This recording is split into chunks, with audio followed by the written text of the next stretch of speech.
وبركاته. نحمده ونصلي على رسوله الكريم.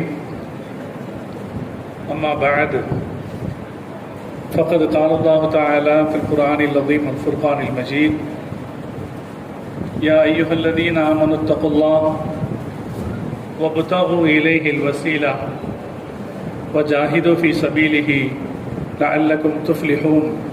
صدق الله العلي العظيم. سبحان ربك رب العزة عما يصفون وسلام على المرسلين والحمد لله رب العالمين. اللهم صل على سيدنا محمد وعلى آله وأصحابه وسلم. اللهم صل على سيدنا محمد وعلى آله وأصحابه وسلم. اللهم صل على سيدنا محمد وعلى آله وأصحابه وسلم. பல்லப்பட்டி வரசத்துல் அம்பியா பேரவையின் சார்பில் நடைபெறுகிற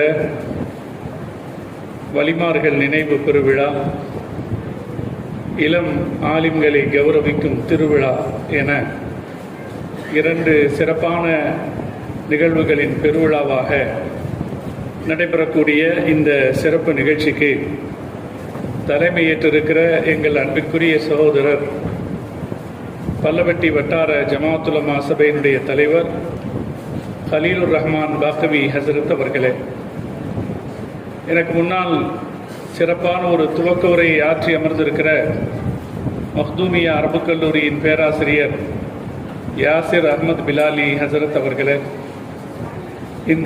இந்த மேடை முழுக்க நிறைந்திருக்கிற கண்ணியம் மிகு ஆலிம் பெருமக்களே, அருமையான பெரியவர்களே, பாசத்திற்குரிய தாய்மார்களே, அல்லாஹ் ஜல்ல ஜலாலுஹு நாம் ஒன்று கூடி இருக்கிற இந்த சபையை அவனுக்கு பொருத்தமான சபையாக கபூல் செய்தல் புரிவானாக. நம் அனைவரையும் அவனுடைய பொருத்தம் பெற்ற நல்லடியார்கள் கூட்டத்தில் அல்லாஹ் சேர்த்தல் புரிவானாக. எந்த இறைநேசர்கள் சாலிஹீன்களை நினைவு கூர்ந்து இந்த சபையிலே நாம் ஒன்று கூடி இருக்கிறோமோ, அந்த இறைநேசர்களோடும் சாலிஹீன்களோடும் எப்போதும் ஒன்றாக சேர்ந்திருக்கிற தௌஃபீக்கை அல்லாஹ் நம் அனைவருக்கும் தந்தல் புரிவானாக. நீங்கள் இத்தனை நேரம் இந்த நிகழ்ச்சியை பார்த்திருப்பீர்கள். நிச்சயமாக நம்முடைய மனதை குளிர வைத்த ஒரு நிகழ்ச்சி என்பதில் இது சந்தேகம் இல்லை. 12 வருஷத்திற்கு ஒரு முறை குறிஞ்சி பூக்கும் என்று சொல்வார்கள். நீல நிற பூ பார்த்தா ரொம்ப அழகா இருக்கும். நீலகிரிக்கு அதனால தான் அந்த பேர் வந்துச்சு. நீலகிரியில நீலம் தான், நீல நிறம் தானே, அங்கதான் குறிஞ்சி பூக்கும். குறிஞ்சி பூக்கும் போது நீல கலர்ல மலையே நீளமாக தெரியும். அது 12 வருஷங்களுக்கு ஒரு முறை தான் அந்த பூக்கள் மலரும் என்று நாம் கேள்விப்பட்டிருக்கிறோம். பல்லவட்டியிலே 12 வருஷம் கழித்து ஆலிம்களை பாராட்டுகிற இந்த பூ மலர்ந்திருக்கிறது. அல்லாஹு தாலா இதை இந்த ஊருக்கு பெருமை சேர்க்கிற ஒரு நிகழ்வாக அல்லாஹ் ஆக்கி புரிவானாக. ஆரம்பத்திலே பேசிய ஹசரத் அவர்கள் இந்த விழாவை கொண்டாட வேண்டியது இந்த பகுதியை சார்ந்த பெருமக்கள் என்று சொல்லி காட்டினார்கள். அது ஒரு 100 வருஷமாக முஸ்லிம் சமூகத்திற்கு ஏற்பட்டிருக்கிற ஒரு மிகப்பெரிய பின்னடைவு. முஸ்லிம் சமூகத்தில் பணமும் அரசியலும் பெரிதாகி போய்விட்ட ஒரு நிர்பந்த ஒரு சூழலின் வெளிப்பாடு. ஆனால் எப்போதும் முஸ்லிம் சமுதாயம் அப்படி இருக்கவில்லை. முஸ்லிம் சமுதாயம் கல்வியை மேம்படுத்துகிற ஒரு சமுதாயமாகத்தான் எல்லா காலத்திலும் இருந்தது. ஒரு ஊருக்கு என்ன தெரியணும்னா அந்த ஊருடைய பெருமை என்னன்னு தெரியணும். கிரேக்க நாட்டினுடைய பெருமை அங்கே வாழ்ந்த பணக்காரர்கள் அல்ல, அங்கிருந்த கல்வியாளர் சாக்ரட்டிஸும் பிளாட்டோவும் தான். நூற்றாண்டுகள் அல்ல, 1000 ஆண்டுகளை கடந்தும் அந்த ஊரை நினைவுபடுத்தி கொண்டிருப்பவர்கள் அந்த ஊரில் இருக்கிற அறிஞர்கள் தான்.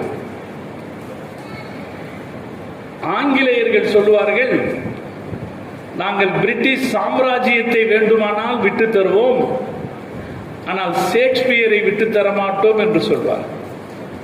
இது விவரம் புரிந்தவர்கள் சொல்லுகிற பேச்சு. துருமுக் அப்படின்றது ஒரு கிராமம். உஸ்பெகிஸ்தானுடைய கடைக்கோடியில் இருக்கிற ஒரு கிராமம். அந்த கிராமத்திலிருந்து வந்த 2 அறிஞர்கள் அந்த கிராமத்தை கியாமத் நாள் வரைக்கும் வாழ வைத்துக் கொண்டிருப்பார். அபூ ஈஸா துர்முதி ரஹ்மத்துல்லாஹி அலைஹி அவர்களும் ஹக்கீமு துர்முதி ரஹ்மத்துல்லாஹி அலைஹி வரலாற்றை ஆச்சரியப்படுத்துகிற செய்தி அது.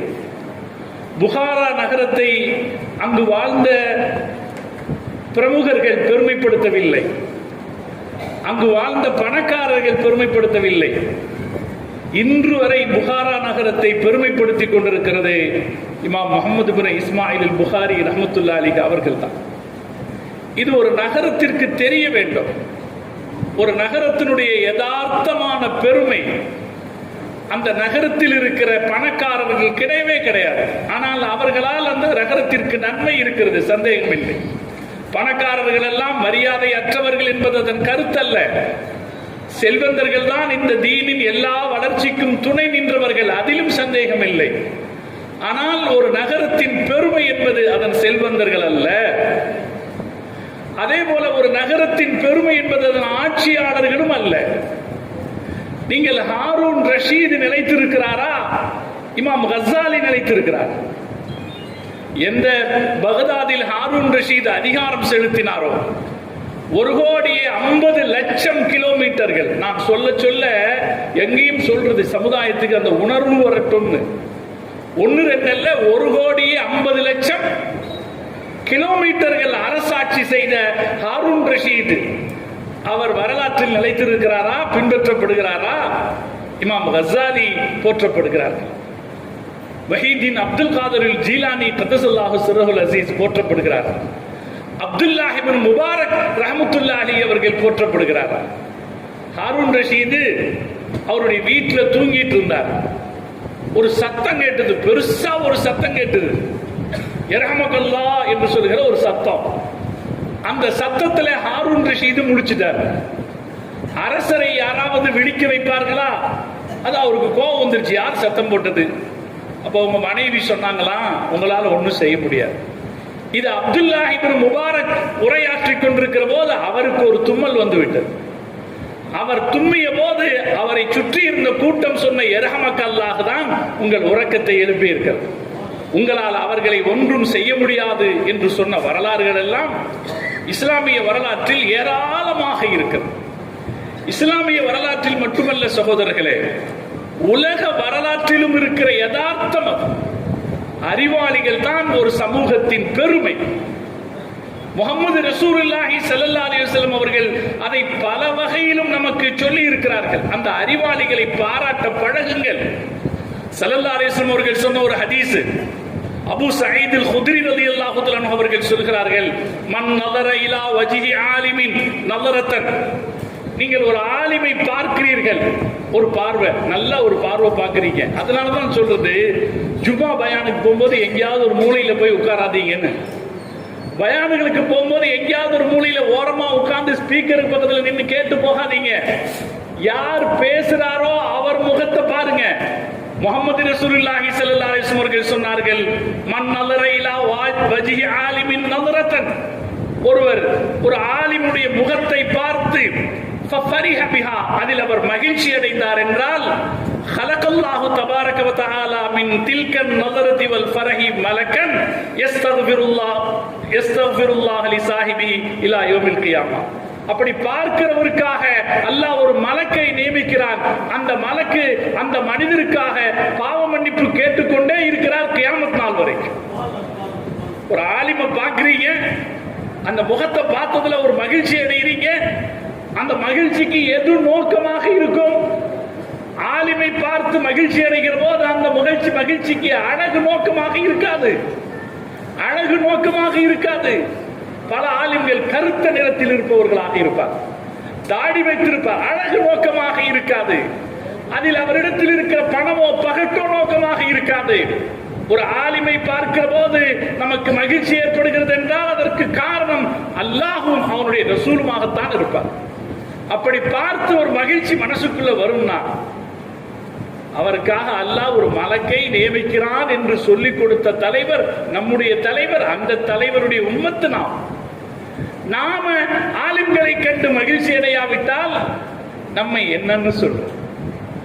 இதே இந்த ஊர்ல ஜனாதிபதி கையால் அவார்டு வாங்கிய ஒரு சிறுவரோ சிறுமியோ வந்து விடுவார்கள் என்றால் யாரெல்லாம் வருவார்கள் போட்டி போட்டுக் கொண்டு பாராட்டுவதற்கு. ஒரு ஜனாதிபதியிடமிருந்து கிடைக்கிற அவார்டுக்கு எவ்வளவு மரியாதை. ஜனாதிபதி கிடைக்கட்டுங்க, ஒரு கலெக்டர் கொடுத்துட்டா போதும், ஒரு முதலமைச்சர் ஒரு அவார்டு கொடுத்துட்டா போதும். அந்த அவார்டு வாங்கியவருக்கு பாராட்டு தெரிவிப்பதற்கு யாரெல்லாம் வருவார்கள், வரிசை கட்டி நிற்பார்கள். நாம் அதை குறை சொல்லல, ஆனால் அப்படி நடக்கிற நாம இந்த ஆலிம்களின் மரியாதையை உணராமல் இருப்பது சரியாகுமா என்று சிந்திக்க வேண்டிய பொறுப்பு நமக்கு இருக்கிறது. ஹஸரத் சொன்னது கவலைக்குரிய விஷயம். அது இந்த ஊருக்கு எடுத்து சொல்லப்பட வேண்டிய விஷயம். பல்லவட்டிக்கு தெரியாவிட்டால் வேறு யாருக்கு தெரிய போகுது? பல்லவட்டி நகரம் 12 வருஷத்திலே 115 ஆலிம்களை உருவாக்கி இருக்கு. வருஷத்துக்கு சராசரியாக 10 ஆலிம்களை உருவாக்கி இருக்கு. இந்த ஆலிம்கள் ஒவ்வொரு ஊரிலும் ஒவ்வொரு மிம்பரிலும் காலல்லா கால ரசூலுல்லாஹ் என்று சொல்லுகிற போது அதன் பெருமை எவ்வளவு என்பதை நாம் உணராவிட்டால் வேறு யார் உணர்வோம்? சமூகத்திற்கு சொல்லப்பட வேண்டும், கொண்டாடப்பட வேண்டிய ஆலிம்களை குறைஞ்சபட்சம் ஒரு வாழ்த்தாவது தெரிவித்து கொண்டாடினால் என்ன நாம் குறைந்து போய்விடும். இந்த சபை எனக்கு ரொம்ப மகிழ்ச்சியை தர சபை. பயமா கூட இருக்கு. ஒரு மதரசால இருக்கிற மாணவர்கள்ட்ட பேசுறதே கஷ்டம். இத்தனை மதரசாக்களுடைய மாணவர்கள் இப்ப எந்த பட்டமளிப்பு இல்லாமலையும் இவ்வளவு சிறப்பான ஒரு காட்சியை பார்க்க முடியாது இல்லையா? நிறைய மாணவர்கள் இருப்பார்கள். பல பாக்கவி பட்டம், பம்பை பட்டம், மிஸ்பாஹி பட்டம், அதுபோல மகதூமி பட்டம்னு பல பட்டம் பெற்ற மாணவர்களை ஒரே இடத்தில் பார்ப்பது என்பது உள்ளபடியே மகிழ்ச்சிக்குரிய ஒரு விஷயம், பாக்கியமான ஒரு விஷயம். அல்லாஹ் நமக்கு பரக்கத் செய்வானாக. சகோதரர்களே, நம்ம மார்க்க நமக்கு சொல்லுது, நீங்க இவங்களை கண்ணியப்படுத்துங்க, நீங்க சொர்க்கத்துக்கு போவீங்கன்னு சொல்லுங்க. நபி ஸல்லல்லாஹு அலைஹி வஸல்லம் அவர்கள் சொன்ன ஒரு ஹதீஸ் திருமதியிலே இருக்கிறது. ஹாஃபிதுல் குர்ஆனி யஷ்ஃபஉ லி அஷரின் மின் அஹ்லிஹி.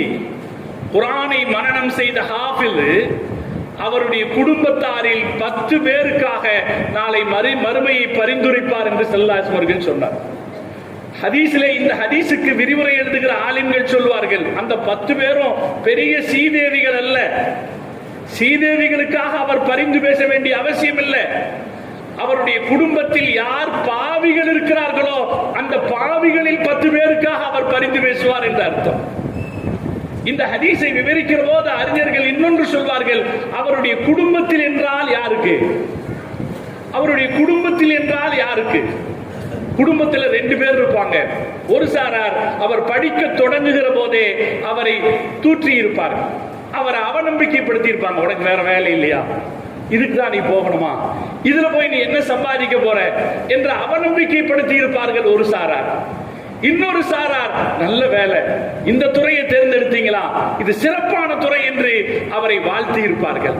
இந்த 10 பேர் யாராக இருப்பாங்கன்னா, இந்த 2 பிரிவினரில் யார் ஆலிமை வாழ்த்தினாரோ அந்த வாழ்த்தியவர்கள் 10 பேர் சொர்க்கம் போவார்கள் என்பது இதன் கருத்து என்று ஹதீஸுக்களை அறிஞர்கள் சொல்வார். அப்ப இங்க பாராட்டு நடத்திய வரதத்துல் அம்பியாவுக்கு நிச்சயம் ஒரு இடம் இருக்கிறது. காரணம், அவங்க இந்த ஆலிம்களை பாராட்டி இருக்கிறார். இந்த சபைக்கு வந்திருக்கிறோமே, நமக்கும் அப்படி ஒரு இடம் இருக்கிறது. இந்த ஆலிம்களை நான் மனசால சந்தோஷப்பட்ட இவ்வளவு இளம் ஆலிம்களை பார்க்கும்போது, ஒண்ணு நம்ம வயசு கொஞ்சம் குறையும் இல்லையா, அவங்களை எல்லாம் பார்க்கும்போது நம்ம வயசு கொஞ்சம் குறைஞ்ச மாதிரி இருக்கும். இன்னொன்னு, இயல்புல இவ்வளவு ஆலிம்களை பார்ப்பது என்பது, அதுவும் புதிதாக பட்டம் பெற்ற ஆலிம்களை பார்ப்பது என்பது உள்ளார்த்தமாக மகிழ்ச்சி அளிக்கக்கூடிய செய்தி. இங்கே இளம் ஆலிம்களாக வாழ்த்து பெற்ற அருமை சகோதரர்கள் அவர்கள் அவர்களுடைய குடும்பத்திற்கும் இந்த தீனுக்கும் நட்சத்திரங்களாக திகழ அல்லாஹ் தௌஃபீக் செய்வானாக. அவர்களுடைய இல்வாழ்க்கையும் அவர்களுடைய சமூக வாழ்க்கையும் வெளிச்சமானதாக இருக்க அல்லாஹ் தௌஃபீக் செய்வானாக. எல்லா வகையிலும் மார்க்க காரியங்களில் சிறப்பாக செயல்பட அல்லாஹ் அவர்களுக்கு தௌஃபீக் செய்வானாக. அவர்களுக்கும் சொல்ல வேண்டிய ஒரு செய்தி இருக்கிறது. நாம ஒரு விஷயத்தை மட்டும் மனசுல ஞாபகத்தில் வச்சுக்கிட்டா போதும், இந்த தீனை பாதுகாக்கிற பொறுப்பு நம்ம. இந்த தீன் அல்லாஹ் நமக்கு கொடுத்தது, இது அல்லாஹ் நம்மளை தேர்ந்தெடுத்து கொடுத்த நேமத்து, எல்லாருக்கும் கிடைக்கிற நேமத்து அல்ல. அல்லாஹ் நம்ம கூட ஓத வந்த எத்தனையோ பேர் ஓதாம போயிட்டாங்க. என் கூட ஓத வந்த எத்தனையோ பேர் இருக்கிறாங்க. ஓத வந்தவங்க யார் தெரியுமா? நான் ஓதிய அரபு கல்லூரியினுடைய தலைவராக இருந்தவருடைய பையன் என் கூட ஓத வந்தார். அவரு ஓதல, இடையில போயிட்டார். அதே போல எங்க பகுதியில் இருந்த பெரிய இமாமுடைய மகன் எங்க கூட ஓத வந்தாரு. அவர் ஓத முடியல, அவர் போயிட்டாரு. சராசரியாக ஒரு குடும்பத்தில் இருந்து வந்து ஓதி வாக்கியாத்தில் பட்டம் பெறுகிற ஒரு வாய்ப்பு கிடைச்சதுங்கிற போது நான் எப்போதும் நினைப்பது, அல்லாஹ் இதை நமக்காக தேர்ந்தெடுத்து கொடுத்திருக்கிற ஒரு வாய்ப்பு. இந்த வாய்ப்பு எல்லா வகையிலும் நம்மை உயர வைத்திருக்கிறதே தவிர ஒருபோதும் தாழ வைத்ததில்லை. வாழ்க்கையை எப்ப ஆலிமாக வாழ தொடங்கினமோ அப்போதே ஒரு தீர்மானத்தை எடுத்துக்கிட்டோம். யார்கிட்டையும் கைகட்டி நிற்கிற ஒரு நிர்பந்தத்தை அல்லாஹ் நமக்கு ஏற்படுத்த கூடாது, நாமும் நின்று விடக்கூடாது. யாரிடத்திலும் எதற்காகவும் கைகட்டி எதிர்பார்த்து நிற்கிற ஒரு சூழ்நிலை நமக்கு வந்துவிடக்கூடாது. ஒரு தீர்மானத்தை எடுத்த அனுபவத்தை நான் கடந்த 40 ஆண்டுகளில் அனுபவித்து வருகிறேன் சகோதரர்களே. எங்கு போனாலும் மதிப்பு கிடைத்தது, எங்கு போனாலும் மதிப்பு கிடைத்திருக்கிறது. நம்மை வரவேற்பவர்கள் நாம் வருவதற்கு முன்னாலே அந்த இடத்தில் காத்திருந்ததுதான் நம்முடைய வரலாறு. யாராவது நம்மை வரவேற்க இருக்க மாட்டாங்களா அப்படின்னு எதிர்பார்க்கிறதல்ல, நாம் போறதுக்கு முன்னாடி வரவேற்பதற்கான ஆட்கள் காத்திருந்தார்கள் என்பதுதான் வரலாறு. யாருடைய வீட்டு படியேற வேண்டிய தேவையும் இருக்கவில்லை, யாரிடத்திலும் எதிர்பார்க்க வேண்டிய தேவை இருக்கவில்லை. அல்லாஹ் நம் குடும்பத்தில் நம்மை உயர்வானவர்களாக வைத்திருக்கிறார், சமூகத்தில் எல்லாம் நம்மை உயர்வானவர்களாக வைத்திருக்கிறார். இதுக்கெல்லாம் காரணம் நம்ம ஓதி வருகிற போது ஒரு நியத்து வச்சு தீனை பாதுகாக்கிறது நம்முடைய பொறுப்பு. அப்படி பாதுகாக்கிற பணியிலே சில சிரமங்கள் ஏற்படலாம், சிரமங்களே இருக்காது என்று சொல்வதற்கு இல்லை. பாதுகாக்கிற பணியிலே சில சிரமங்கள் ஏற்படலாம். அந்த சிரமங்களை கடந்து வருகிற போது அல்லாஹ் நம்முடைய மதிப்பையும் மரியாதையும் உன்னதமாக ஆக்கிடுவோம். பாருங்க, இப்ப நம்முடைய இமாம்கள்ல எல்லாருக்குமே கஷ்டம் ஏற்பட்டு, இமாம்களுடைய தர்ஜுமாக்களை பார்த்தா வேற ஒரு வித்தியாசமான தர்ஜுமாவா இருக்கும். அந்த வாழ்க்கை சுருக்கம் எல்லா இமாம்களுடைய வாழ்க்கை வரலாற்றிலையும் மிஹ்னத் அப்படின்னு ஒரு வார்த்தை இருக்கு. இது வேற எந்த யாருடைய இதுலயும் மிஹ்னத்னா என்ன அர்த்தம்? சோதனை இல்லையா? வேற யாருடைய வாழ்க்கை வரலாற்றிலும் என்ன இருக்காது? மிஹ்னத்னு இருக்காது. நம்ம 4 இமாம்களுடைய வாழ்க்கை வரலாற்றிலையும் மிஹ்னத்னு ஒன்று இருக்கும். இமாம் அபூ ஹனீஃபா ரஹ்மத்துல்லாஹி அலைஹி ஜெயிலுக்கு அனுப்பப்பட்டார். என்ன மனுஷர் அவரு! நான் சொல்றது, உலகத்துல செல்வாக்குன்னா என்னங்க? உலகத்துல செல்வாக்குன்னா என்னங்க? காசு பணத்தோட வாழ்றதாங்க செல்வாக்கு, அரசு அதிகாரத்தோட வாழ்றதாங்க செல்வாக்கு, அவருடைய பெயரை சொல்லிக் கொண்டு தலைமுறைகள் வாழ்வதுதானே செல்வாக்கு. இமாம் அபூ ஹனீஃபா ரஹ்மத்துல்லாஹி அலைஹி அவர்களுடைய செல்வாக்கு எத்தகையது! பல கோடிக்கணக்கான பள்ளிவாசல்கள் வந்து கொண்டே இருக்கிறது ஹனஃபி என்கிற வழிமுறையை சார்ந்து வந்து இருக்கிறது. அப்ப அது இமாம் அபூ ஹனீஃபாவுக்கு எவ்வளவு பெரிய செல்வாக்கு! அதே போல இமாம் ஷாஃபி ரஹ்மத்துல்லாஹி உலகத்துல செல்வாக்குன்னு சொன்னாலே எனக்கு ஞாபகத்துக்கு வர்றது இவங்க தான் செல்வாக்குடையவர். அவங்க சொல்லுக்கு அவ்வளவு மதிப்பு இருக்கு. அவங்களுக்கு தெரியாது நமக்கு இவ்வளவு செல்வாக்கு இருக்கு, அவ்வளவு செல்வாக்கு. அவங்களுக்கு ஜெயில் வாழ்க்கை கிடைச்சு. நமக்கு தெரியும் இமாம் ஷாஃபி ரஹ்மத்துல்லாஹி அலைஹி அவர்கள் சிரமத்திற்கு ஆளானார்கள். இமாம் அஹ்மது பின் ஹம்பல் ரஹ்மத்துல்லாஹி அலைஹி அவர்கள் அனுபவித்த சிரமத்தை பற்றி சொல்ல வேண்டியதே இல்லை. நான் கடைசியா நினைச்சுக்கிட்டு இருந்தது, ரொம்ப நாளா இமாம் மாலிக் மட்டும் தப்பிச்சாருங்கன்னு நினைச்சுக்கிட்டு இருந்தேன். ஆனா அவர் வரலாற்றையும் தேடி பார்த்தால் அவரையும் அடித்திருக்கிறார், அவரையும் ஆட்சியாளர்கள் அடிச்சிருக்காங்க. நம்ம கோயம்புத்தூர் பக்கம் சொல்லுவாங்க சப்பை இறக்குதல், அடிச்சு தோள்பட்டையை கீழே இறக்குறத சப்பை இறக்குதுன்னு. இமாம் மாலிக் ரஹ்மத்துல்லாஹி அலைஹி அடிச்சு அவங்க தோள்பட்டையை கீழே இறக்குது. காரணம் வேற ஒண்ணு இல்ல, அவர்கிட்ட சட்டம் கேட்ட வந்த போது அப்ப இருந்த சூழ்நிலையை யோசிக்கல அவங்க. அப்ப இருந்த சூழ்நிலை உமையா அரசர்களுடைய ஆட்சி காலம். உமையா அரசர்கள் எல்லா தரப்பு மக்களிடத்திலேயும் தலைவர்களிடத்திலேயும் நிர்பந்தமாக பையத்து வாங்கி இருந்தார்கள். எல்லார்ட்டையும் சொல்லி பையத்து வாங்கியிருந்தாங்க. எல்லாரும் ஆட்சியை ஒத்துக்கொண்டதாக பையத் செய்து கொடுத்திருந்தாங்க. இந்த நேரத்துல ஒருத்தர் வந்து ஒரு சட்டம் கேட்டாரு, தலாக்குல் முக்ரஹ் செல்லுமா? அவர் கேட்டது பையத்துல் முக்ரஹ் அல்ல, அவர் கேட்டது ஒரு நிர்பந்தப்படுத்தப்பட்ட ஒரு ஆள் ஒருத்தர் கத்தியை காட்டி உன் பொண்டாட்டி தலாக் கொடுங்கிறான். ஒரு ஆள் வந்து ஒரு கத்தியை காட்டி உன் பொண்டாட்டி தலாக் கொடு இல்லாட்டி குத்திடுவேங்கிறான். அப்படி மிரட்டப்பட்ட நிலையில் ஒரு ஆள் தன் மனைவியை தலாக்கு விட்டால் அது செல்லுமா? அவள் தலாக்கு விடப்பட்டவளாக ஆகிவிடுவாளா அப்படின்ற ஒரு கேள்வி. ஆனால் இந்த கேள்வி வந்த சூழ்நிலை இமாம் மாலிக் ரஹ்மத்துல்லாஹி அலைஹிக்கு தெரியும். இது எப்படி ஒரு சூழ்நிலை? இது சம்பந்தமே இல்லை. அரசியலுக்கு இதுக்கு ஏதாவது சம்பந்தம் இருக்கா? சம்பந்தமே இல்லை. அந்த நேரத்தில் அவர்கள் பயப்படவில்லை. தலாக்குல் முக்ரஹ் செல்லாது என்று சொன்னார்கள். அவ்வளவுதான். ஏன் இமாம் மாலிக்கை அடித்தார்கள் என்பதற்கான காரணம் இருக்க ஆச்சரியகரமான விஷயம் ஒண்ணு இல்லைங்க. அவர் ஏன் இவ்வளவுக்கு அடிச்சாங்க? அவர் எந்த அரசியல் நெருக்கடி காலகட்டத்திலும் வாழல, நெருக்கடி இருக்கிற பிரதேசத்திலும் வாழல. அரசியல் நெருக்கடி மதீனாவில் அந்த காலகட்டத்தில் இருந்தல. அப்படி இல்லாத இடத்துல வாழ்ந்த போதும் கூட ஒரு மார்க்க சட்டத்தை சொன்னதற்காக அடிக்கப்பட்டார் இமாம் மாலிக் ரஹ்மத்துல்லாஹி. அப்ப அது நமக்கு சொல்ற செய்தி. ஆனா அந்த அடி வாங்கியவரை தாழ்த்தியதா, அடித்தவர்களை தாழ்த்தியதா? அடித்தவர்களுக்கு இன்று வரலாற்றின் வரிகளில் தவிர அடையாளம் இல்லை. இமாம் மாலிக் ரஹ்மத்துல்லாஹி அலைஹி எந்த இடத்திலும் அடையாளம். காபாவை பார்க்கும் போதெல்லாம் நான் இமாம் மாலிக் ரஹ்மத்துல்லாஹி அலைஹி துஆ செய்வேன், அல்லாஹ் உங்களுக்கு கூலி கொடுக்கும். காபாவை பார்க்கும் போதெல்லாம். ஏன்னா காபாவை இடித்து அரசர்கள் தங்கள் இஷ்டத்திற்கு கட்டிவிட முடியாதபடி அதை ஒரே நிலையாக வச்சிருப்பதில் இமாம் மாலிக் ரஹ்மத்துல்லாஹி அலைஹி ஒரு பங்கு இருக்கு. நம்மளை காபாவை பார்க்கும் போதெல்லாம் நான் இமாம் மாலிக் ரஹ்மத்துல்லாஹி அலைஹி சொல்றதுண்டு, அல்லாஹ் அவருக்கு நல்ல கூலி கொடுக்கணும், சிறப்பான கூலி கொடுக்கணும். அப்ப நம்ம என்ன யோசிக்கிறோம்? அறிஞர்கள் மார்க்கத்துக்காக நம்ம சேவை, ஒரு சின்ன மனசுல ஒரு நீயத்தை ஒரு பக்கம் வச்சுக்குங்க. எல்லா இடத்துலயும் அல்லாஹ் தௌஃபீக் செய்யும். இந்த தீனை பாதுகாக்கிறது நம்ம பொறுப்பு. நம்ம பயணி செஞ்சுக்கிட்டே போலாம். எங்கேயாவது ஒரு பிரச்சனை வரும். எங்கேயாவது ஒரு பிரச்சனை வரும்போது இந்த இடத்துல சகிச்சுக்கிட்டு போயிடுறது அல்லது கண்டும் காணாமல் போய்விடுவது, பிரச்சனைகளை விட்டு ஒதுங்கி போய்விடுகிற மனப்போங்கு இருக்கிறதே, அதில் நாம் இருக்கக்கூடாது. நாம் தீனை எடுத்து சொல்ல வேண்டிய பொறுப்புடையவர்கள். அதை எடுத்து சொல்லுவோம் என்று எடுத்து சொன்னால் அல்லாஹ் குர்ஆனிலே ஃபிரௌனுடைய சபையில் நியாயத்தை பேசியவரை பற்றி அல்லாஹ் சொல்கிறார். அல்லாஹ் பாதுகாப்பான். நிச்சயம் அல்லாஹ் நம்மை பாதுகாப்பான். நிச்சயம் அல்லாஹ் நம்மை பாதுகாப்பான். எந்த நஷ்டமும் நமக்கு வந்து சேராது. எந்த நஷ்டமும் நமக்கு வந்து சேராது. நம்மை பின்பற்றி வருகிற ஒரு சமுதாயம் எப்போதும் காத்திருக்கும். எப்ப நாம இந்த சிந்தனையில் இருந்தால் காத்திருக்கும். அல்லாஹ் தௌஃபீக் செய்வானா. இங்கே தாய்மார்கள் வந்திருக்கிறார்கள். அவர்களும் கவனத்தில் கொள்ள வேண்டியது, ஆலிம்களாக நாம ஆலிம்களை உருவாக்குவோம். நம்முடைய பிள்ளைகளை ஆலிம்களோடு நெருக்கமாக்குவோம். நம்முடைய குழந்தைகளை, நான் சிலரை பார்த்திருக்கிறேன், எந்த ஊருக்கு போனாலும் அந்த ஊர்ல இருக்கிற இமாம் கூட கொண்டு போய் பிள்ளைங்களை சேர்த்து விட்டுருவாங்க. இந்த சேர்ப்பு சாதாரண சேர்க்கை அல்ல. இந்த சேர்க்கை நம்முடைய குடும்பத்தை பரக்கத்தானதாக ஆக்குகிற சேர்க்கை. அதனால நம்முடைய பிள்ளைகளை எங்கெங்க இருக்கிறோமோ அந்தந்த பள்ளிவாசல்கள்ல இருக்கிற இமாம்களோட நெருக்கமாக்கி வைக்கணும். அவங்களோட சேர்த்து வைக்கணும். எந்த காரியத்திற்கும் அவர்களோடு போய் அவர்களிடத்திலே கருத்துக்களை பரிமாறிக்கொள்கிற ஒரு பக்குவத்தை நாம ஏற்படுத்தணும்.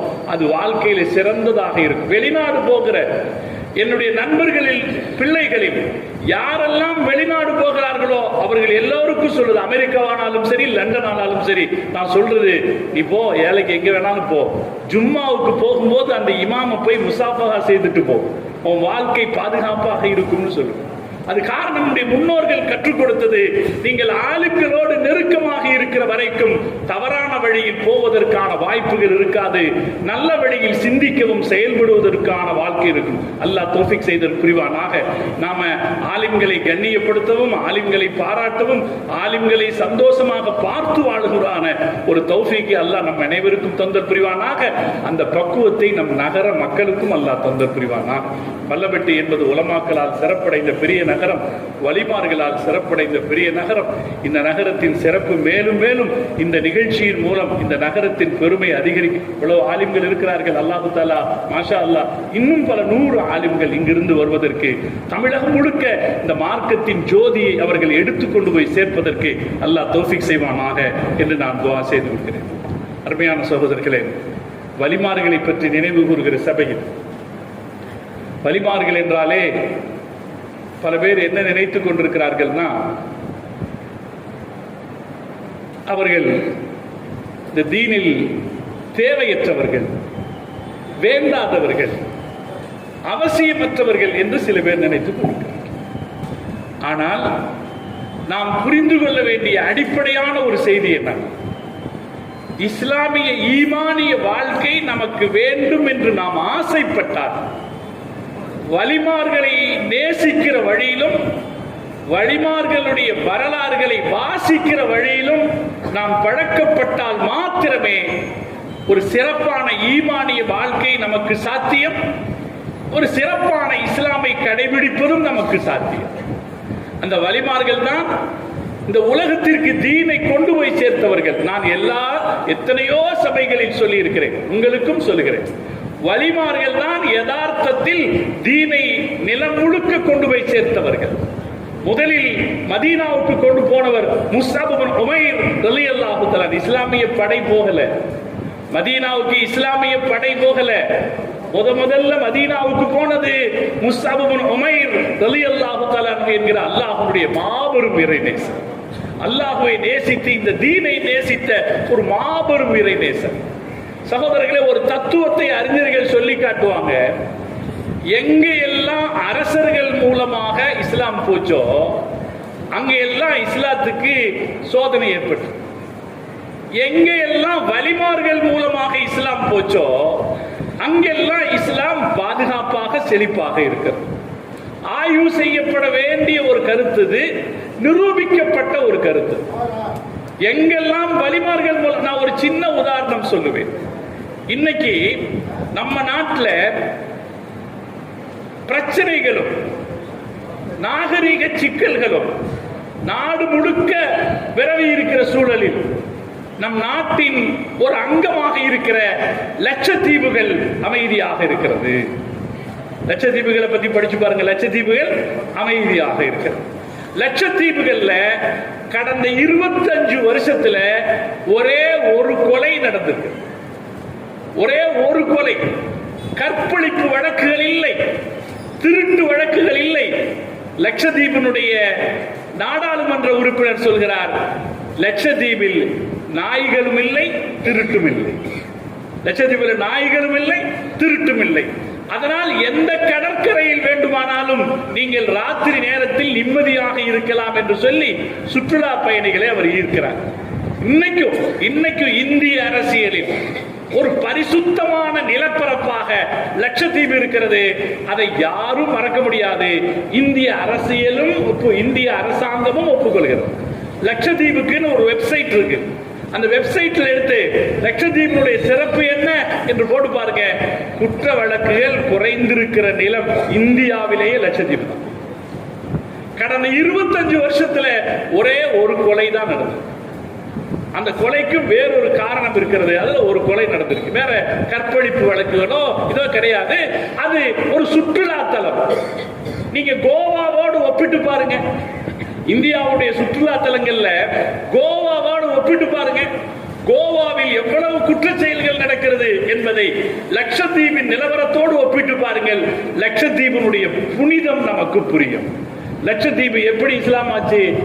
நான் எல்லா இடத்துலையும் சொல்றது, நீங்க இந்திய அரசாங்கத்தினுடைய லட்சத்தீவுக்கான வெப்சைட் இருக்கு. லட்சத்தீவுக்கான வெப்சைட். அந்த வெப்சைட்ல போய் வெப்சைட்ல இந்திய அரசு பதிவு செய்திருக்கிற விஷயம் அது.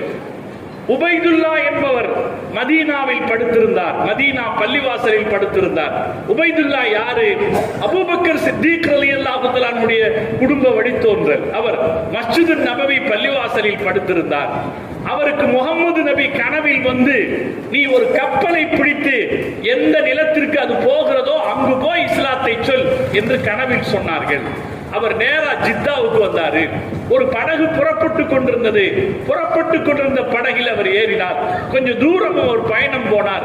பெரிய புயல் அடித்ததில் கப்பல் உடைந்து சிதறியது. அதில் ஒரு மரக்கட்டையை பிடித்துக் கொண்டு அவர் வந்திறங்கிய தீவு தான் கவாட்டி தீவு. லட்சத்தீவுகள் இருக்கிற ஒரு தீவு கவாட்டி தீவு. அந்த தீவில் வந்து இறங்கினார். வந்திறங்கியவர் அங்கிருக்கிற மக்களுக்கு இஸ்லாத்தை சொன்னார்.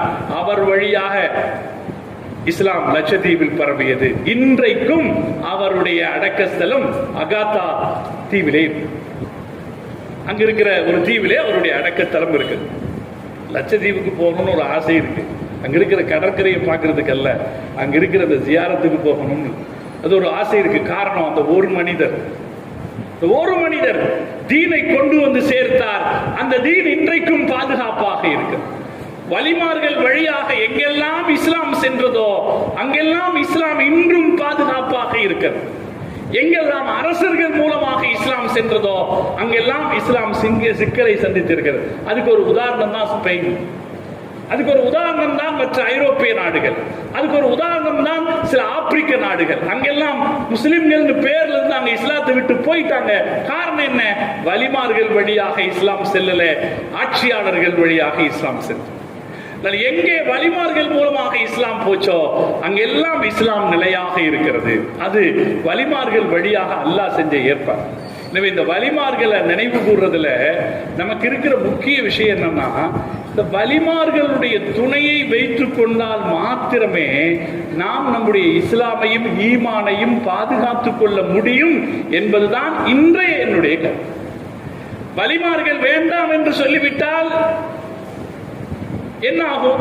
வஹீதீன் அப்துல் காதர் ஜீலானி கத்தஸல்லாஹு சிர்ரஹுல் அஸீஸ் சொன்னார்கள், நீங்கள் நபிமார்கள் வேண்டாம் என்று சொல்லிவிட்டால் அது குஃப்ர் ஆகிவிடும். நீங்கள் வலிமார்கள் வேண்டாம் என்று சொல்லிவிட்டால் நீங்கள் நஷ்டவாளிகளாக நக்ஸாகிவிடும், நஷ்டவாளிகளாகி விடுவீர்கள் சொல்லுவாங்க. நஷ்டவாளிகள் தான் அதனுடைய அர்த்தம் என்னன்னா, தீன் நமக்கு முழுசா கிடைக்காம போயிடும், ஈமான் நமக்கு முழுசா கிடைக்காம போயிடும். வலிமார்களுடைய துணையும் வலிமார்களுடைய வாழ்க்கை வரலாற்றினுடைய அனுபவங்களும் நமக்கு கிடைக்கிற போதுதான் நம்முடைய ஈமானை நாம் உன்னதமான வழியிலே பாதுகாத்துக் கொள்ள முடியும். அப்படி சொல்லும் போது சில பேர் என்ன நினைக்கிறாங்கன்னா, இந்த வலிமார்களை வசீலாவாக, இப்ப நம்ம அப்படித்தான் அர்த்தம், வசீலா நபி வலிமார்களை துணையா வைக்கணும்னா என்ன அர்த்தம்? வலிமார்களை வசீலாவாக வைக்கணும்னு அர்த்தம். வலிமார்களை வசீலாவாக வைக்கிறது அப்படின்னாலே பலரும் என்ன நினைச்சுக்கிறாங்க, நம்ம தேவைகளுக்கு அவங்கள வசீலாவாக வைக்கிறதுன்னு நினைச்சுக்கிறாங்க. நமக்கு ஒரு தேவை வருது, அந்த தேவைக்கு நாகூர் ஷாஹுத மீதாண்டவங்கள்ட்ட போய் நீங்க என்னுடைய கஷ்டம் போக்குறதுக்கு நீங்க அல்லாஹ் இடத்துல துஆ செய்யுங்க என்றோ, அல்லது நீங்க என்னுடைய கஷ்டத்தை போக்குங்கன்னோ, நீங்க அல்லாஹ் இடத்துல துஆ செய்யுங்கன்னோ, அல்லது நீங்க என்னுடைய கஷ்டத்தை போக்குங்கன்னோ, அல்லது அல்லாஹ் இந்த பெரியவருடைய பரக்கத்தால என்னுடைய கஷ்டத்தை போக்கணும், எப்படி கேட்டாலும் அது வசீலா, எப்படி கேட்டாலும் அதனுடைய அர்த்தம் ஒண்ணுதான். ஆனா சில பேர் என்ன நினைக்கிறாங்க, வலிமார்கிட்ட போய் எங்களுடைய தேவைகளை கேட்கறது மட்டும்தான் வசீலான்னு நினைக்கிறாங்க. தேவைகளை கேட்டா அது தெரியா, அது கூடுமா? தாராளமா கூடும், அதுல எந்த தப்பும் கிடையாது. ஏன்னா எப்ப மக்களுக்கு அல்லாஹ் யார் என்பதில் தெளிவு இருக்கிறதோ, அல்லாஹ் அல்லாத படைப்புகள் யார் என்பதில் தெளிவு இருக்கிறதோ, அப்போது ஒருபோதும் இந்த விஷயத்தில் ஷிர்க் ஏற்படுவதற்கான வாய்ப்பு கிடையாது. அல்லாஹ் யாரு, அல்லாஹ்வுடைய ரசூல் யாரு, இறைநேசர்கள் யார் என்பதில் ஒரு தெளிவு இருக்கிற இடத்துல ஷிர்க்குக்கான எந்த வாய்ப்பும் கிடையாது. நான் என்னுடைய ஒரு அனுபவத்தை பல இடத்துலையும் சொல்லியிருக்கேன். கிட்டத்தட்ட 45 வருஷத்துக்கு முன்னாடி நடந்த ஒரு அனுபவம். சென்னையில மதரசால ஓதிட்டு இருக்கும்போது, முத்தப்பல் அவ்வல் ஓதும் போது சென்னைக்கு போயிருக்கேன். பூந்தமல்லியில ஒரு போலீஸ்காரர், அவர் வீட்டில் ஒருத்தன் கத்தியை திருடிட்டு போயிட்டான். அவர் ஒரு பிச்சுவா வச்சிருந்திருக்கார், பழைய காலத்துக்கு பிச்சுவான்னு சொல்லுவாங்களா இல்லைங்களா? அம்மா தலையாட்டுங்க, பிச்சுவான்னு வச்சிருப்பாங்களா இல்லையா? அந்த பிச்சுவா காணா போச்சு. ரொம்ப நாளா ஒரு பாதுகாத்து வச்சிருந்த பிச்சுவா காணணும்னா அது யார் வீட்டில்? சப் இன்ஸ்பெக்டர் வீட்டில். அவர் சப் இன்ஸ்பெக்டர், அவர் முஸ்லீம் பேருக்கு, ஆனால் அவரை பார்த்தா நம்ம அப்படி சொல்ல மாட்டோம், அவர் அப்படித்தான் இருப்பார், போலீஸ்காரராக தான் இருப்பார். அவர் வீட்டுக்குள்ள போனாலும் அப்படித்தான் நிலவரம். அங்க ஒரு இஸ்லாமிய அடையாளத்துக்கான எதுவுமே இருக்காது. பிச்சுவா காணா போச்சு.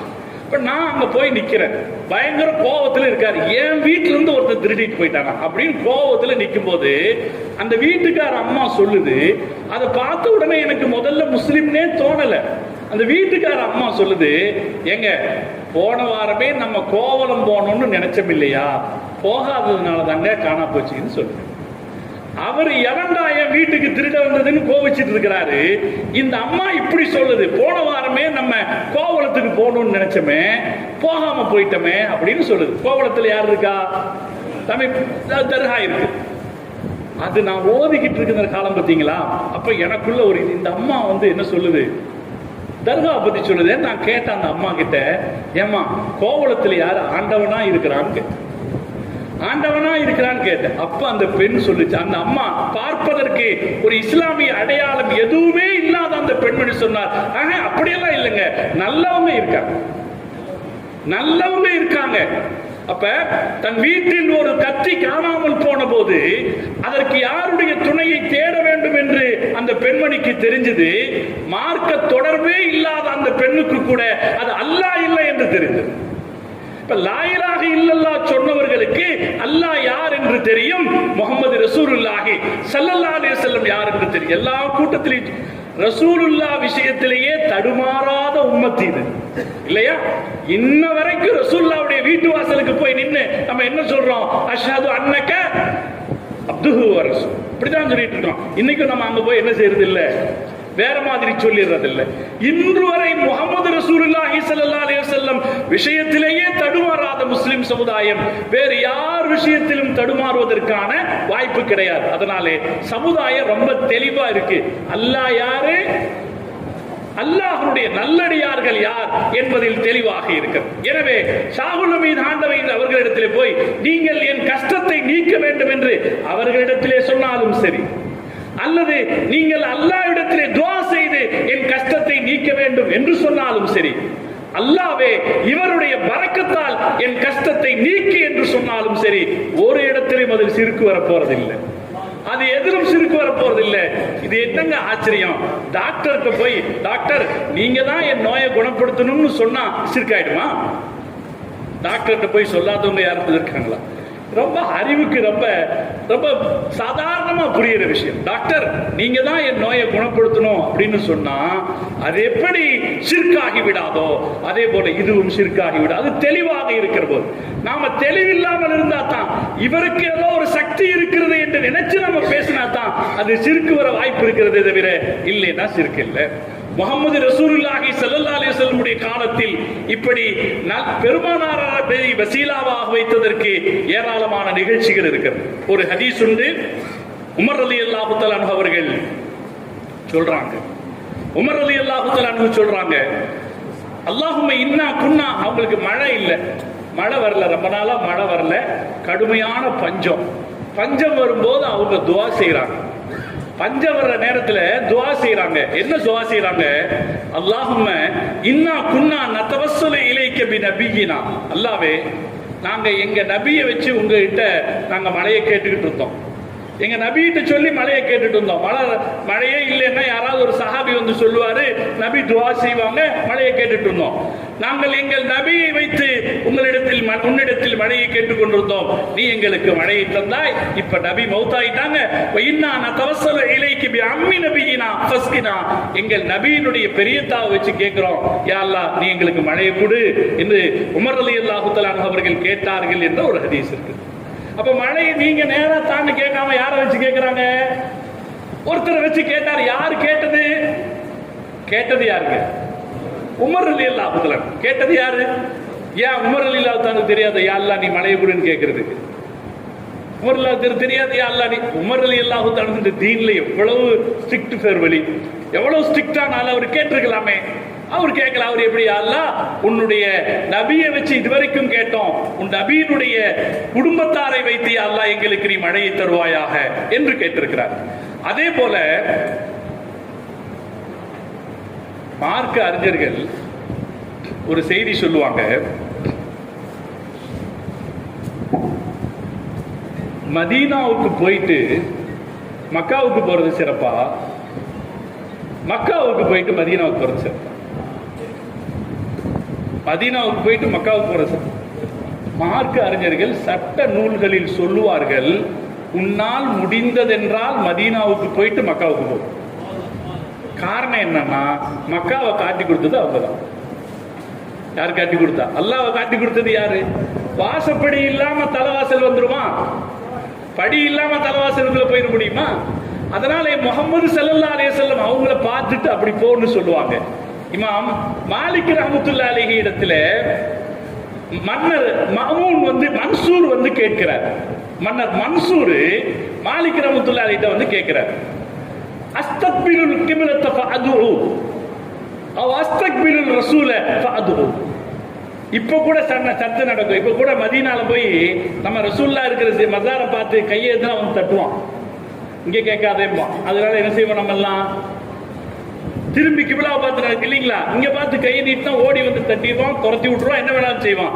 அதனால நம்ம இப்படி நம்மளுடைய உடல் அந்த பக்கம் திரும்பி இருக்கும், இதயம் இந்த பக்கம் தான் இருக்கும், இந்த பக்கம் தான் இருக்கும். நம்ம துவா கேட்டுட்டு இருப்போம். மன்சூர் கலீஃபா மன்சூர் இமாம் மாலிக் ரஹ்மத்துல்லாஹி அலைஹி இடத்திலே கேட்கிறார், நான் இந்த கிபிலாவை பார்த்து முகம் திருப்பி அல்லாஹ் இடத்துல துஆ செய்யவா, அல்லது ரசூலுல்லாவை பார்த்து முகம் திருப்பி அல்லாஹ் இடத்துல துஆ செய்யவா என்று கேட்டபோது இமாம் மாலிக் ரஹ்மத்துல்லாஹி அலைஹி சொன்னார்கள், லா தஸ்ரிஃப் வஜ்ஹக அன்ஹு, இவரை விட்டு உன் முகத்தை திருப்பி விடாதே, ஃபஇன்னஹு வஸீலத்துன் இலல்லாஹ், இவர்தான் அல்லாஹ்வுக்கு நீ போவதற்கு வசீலா, இவர்தான் அல்லாஹ்விடத்தில் நீ போவதற்கான வசீலா, நீ இந்த பக்கம் பார்த்துருன்னு சொல்லுவார் இல்லைங்களா. நாம் எல்லாம் நம்ம வழக்கத்தில் கடைபிடிக்கிற செய்தி இது. நாம மதீனாவுக்கு போகும்போது ரசூலுல்லாஹ்வுடைய மக்பராவுக்கு போய் பக்கத்துல நின்று அந்த பக்கம் கையேந்தினா கையேந்த விடாதேன்னு தடுப்பான். ஆனா இமாம் மாலிக் ரஹ்மத்துல்லாஹி அலைஹி சொல்லி கொடுத்தது அங்க கேளு, அங்கிருந்து பேசிட்டு இங்க வாங்கன்னு சொல்லி கொடுத்தாங்களா இல்லையா? அப்படி சொல்லும் போது இமாம் மாலிக் ரஹ்மத்துல்லாஹி அலைஹி ஒரு செய்தியை சேர்த்து சொல்லுவாங்க, ஃபஇன்னஹு வஸீலத்துன் இலல்லாஹி லக்க வலி அபீக ஆதம், இவர் உனக்கு மட்டுமல்ல வசீலா, உன்னுடைய தந்தை ஆதமுடைய பாவம் மன்னிக்கப்படுவதற்கும் இவர் தான் காரணம். அவர் பழைய ஹதீஸ் ஒன்று இருக்கிறது, ஹதீஸுக்கு தபரானியில் வருது ஹதீஸ்.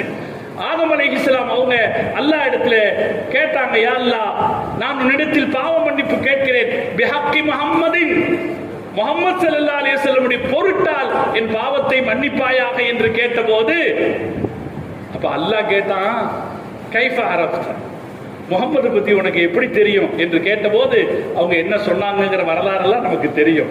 என்னுடைய அரிசின் வாசலில் உன்னுடைய பெயரோடு அவருடைய பெயரும் எழுதப்பட்டிருந்ததை நான் பார்த்தேன், அதனால் அவர் உனக்கு பிரியமானவர் என்று கேட்டேன் என்று வருகிறது. இது வசீலா என்கிற விஷயத்தை எவ்வளவு யதார்த்தமான ஒன்று என்று நமக்கு புரிய வைக்கக்கூடியது, எவ்வளவு அவசியமானது என்றும் புரிய வைக்கக்கூடியது, எவ்வளவு அவசியமானது என்று நமக்கு புரிய வைக்கக்கூடியது. எனவே வலிமார்கள்ட்ட நம்முடைய தேவைகளை சொல்லி வசீலா கேட்கிறதுங்கிறது இருக்கே, அது ஒரு பெரிய விஷயமே கிடையாது. வலிமார்கள்ட்ட நம்முடைய தேவைகளுக்காக அணுகி வசீலாவாக வச்சு உங்களால என்னுடைய தேவை நடக்கணும்னு கேட்கிறது பெரிய விஷயமே கிடையாது. வலிமார்களை எதற்கு வசீலாவாக வைப்பது அவசியம் என்றால், அல்லாஹ்வை நெருங்குவதற்கு வசீலாவாக வைப்பது மிக அவசியம். சகோதரர்களை, நான் சொல்லுகிற வார்த்தையை திரும்ப கொஞ்சம் கவனிச்சுக்குங்க. நம்முடைய தேவைகளை நிறைவேற்றுவதற்கு வலிமார்களை வசீலாவாக வைப்பது பெரிய விஷயம் கிடையாது. வைப்போம், பேசுவோம், கேட்போம். எந்த ஒரு நல்ல காரியம் நமக்கு வேண்டும் என்றாலும் வலிமார்களை முன்வைத்து நாம் அல்லாஹ் இடத்துல நாம கேட்போம். உமர் ரலியல்லாஹு தஆலா அன்ஹு அவர்கள் கேட்டது போல நாமும் வலிமார்களை முன்வைத்து அல்லாஹ் இடத்துல கேட்போம். ஆனால் நாம் இங்கே புரிந்து கொள்ள வேண்டிய இன்னொரு அடிப்படையான செய்தி, வலிமார்கள் நம்முடைய தேவைகளுக்கு மாத்திரம் வசீலா அல்ல, வலிமார்கள் நம் வாழ்க்கைக்கு வசீலா, நம்முடைய ஈமானிய வாழ்க்கைக்கு வசீலா. அவர்கள் ஒரு மிகச்சிறந்த தௌஹீதின் வாழ்க்கையை நமக்கு கற்றுக் கொடுத்தவர்கள். வலிமார்கள் எதை நமக்கு கற்றுக் கொடுத்தாங்க? முஹிதீன் அப்துல் காதிர் ஜீலானி கதஸல்லாஹு சிர்ரஹுல் அஸீஸ் அவர்களுடைய நினைவாக மௌலூது ஷரீஃப் ஓதப்பட்டது. அவர்கள் இந்த சமூகத்திற்கு எதை கற்றுக் கொடுத்தார்கள்? அல்லாஹ் விட்டுட்டு எங்கிட்டமா நான் சொல்லி கொடுத்தாங்க. அவர்கள் அல்லாஹ்வை நோக்கி அடியார்களை நெருக்கமாக்குகிற வேலையை செய்வதில் வெற்றி அடைந்தார்கள். அதனால் தான் அவருக்கு முஹிதீன் என்று பட்டம் கொடுக்கப்பட்டது. எதனால? ஜனங்களை அல்லாஹ்வை நோக்கி நெருக்கமாக்கினார். நான் எல்லா இடத்துலையும் சொல்றது, இந்த மக்களுக்கு சாதாரணமா சொல்றது, நீ ஒன்னும் வேணாம்பா.